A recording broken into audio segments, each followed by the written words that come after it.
Have you ever looked at our modern economies and just wondered, why do they lurch from these incredible periods of growth to these sudden, absolutely gut-wrenching crises? What is it that drives these wild boom and bust cycles that always seem to catch us by surprise? Well, in this explainer, we're going to unpack a powerful and honestly pretty unsettling idea about what's really going on.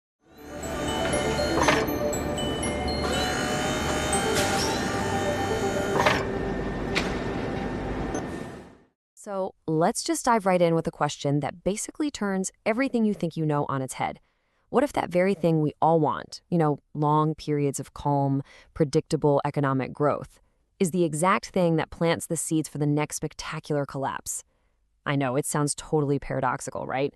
But as we're about to see, this idea is central to understanding the very rhythm of our financial world. To really get to the bottom of this, we have to talk about the main ingredient in this whole recipe: debt. See, the cycle usually kicks off when interest rates are low, making it super cheap to borrow money. And that new credit fuels everything. Businesses expand, people buy houses, and asset prices start climbing. On the surface, it looks fantastic. It's this perfect, virtuous circle of borrowing, spending, and growing. And that brings us to our first key thinker, an economist named Hyman Minsky. Now, for decades, his work was pretty much ignored by the mainstream. But after the 2008 crisis, well, suddenly he looked like a prophet. His whole idea is captured perfectly in this quote. Minsky basically argued that those long, good times, they don't just happen. They actually change our behavior. They make us, both borrowers and lenders, forget how bad the last crisis was, and we start getting more and more reckless. Minsky came up with this brilliant framework for showing how an economy systematically goes from being strong and stable to dangerously fragile. He called it the financial instability hypothesis, and it describes this journey that always ends in what we now call a Minsky moment, that sudden, terrifying point where the whole system is just teetering on the edge. So let's break down how we get there. Now, what's so cool about this is how it maps out the psychology of a boom. Minsky saw three distinct phases. First, we start in the hedge phase. This is the safe, conservative part. You borrow money, and your income can easily cover both the interest and the principal. Everyone's playing it safe.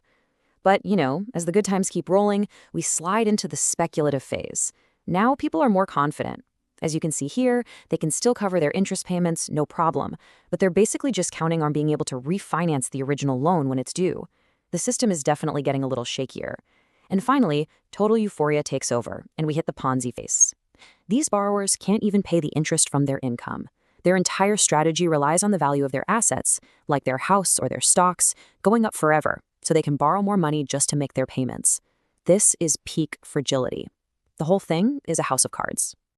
So this is it, the Minsky moment. It's when the music finally stops. It's that critical tipping point where something, maybe a tiny little rise in interest rates or a small dip in asset prices, causes those Ponzi borrowers to start defaulting. They're forced to sell their assets to get cash. But here's the thing. When everyone tries to sell at the same time, prices don't just dip, they collapse. And that fragility that was building up so quietly for years is suddenly, violently out in the open for everyone to see. Okay, so Minsky does a great job explaining how the boom creates this incredible fragility. But what actually happens during the crash itself? For that, we're going to turn to another economist, Irving Fisher. He was writing right after the Great Depression, and he explained the brutal mechanics of the collapse, a process he called the debt-deflation spiral. Fisher laid out this absolutely devastating feedback loop. It all starts with debt liquidation. People are panicking, so they desperately start selling assets to pay back their loans.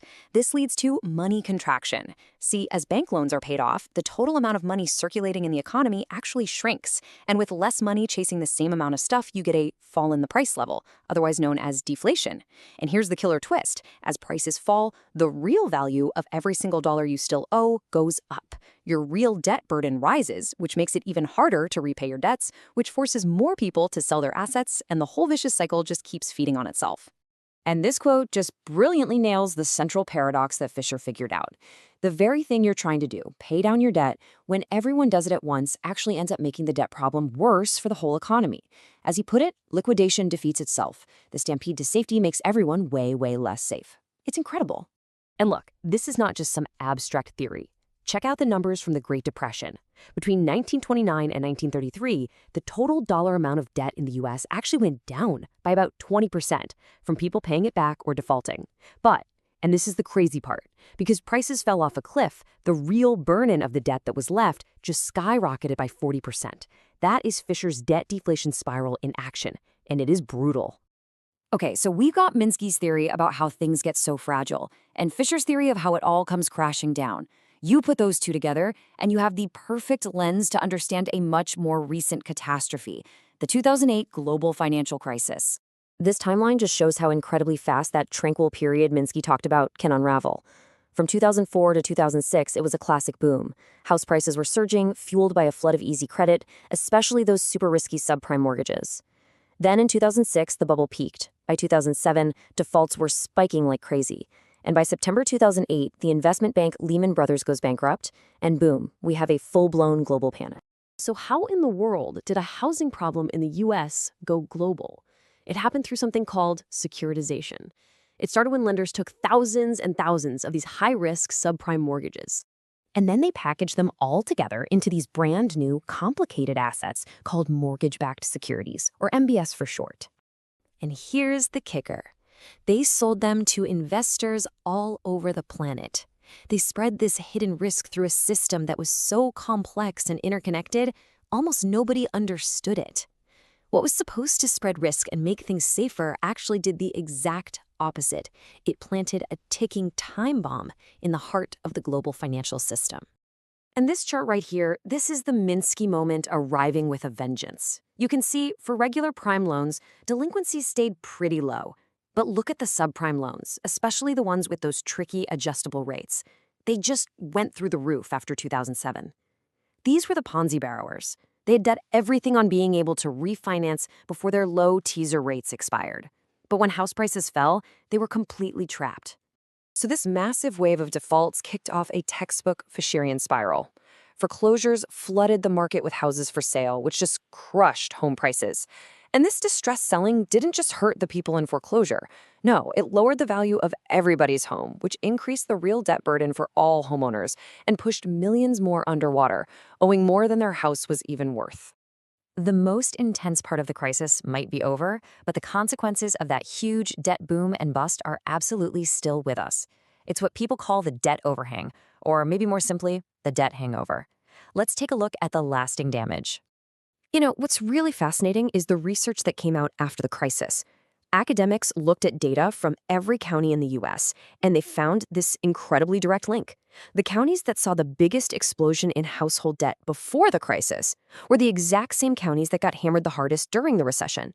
They had the biggest drops in spending and the largest jumps in unemployment. It just goes to show you how critical the financial health of ordinary households is for the entire economy.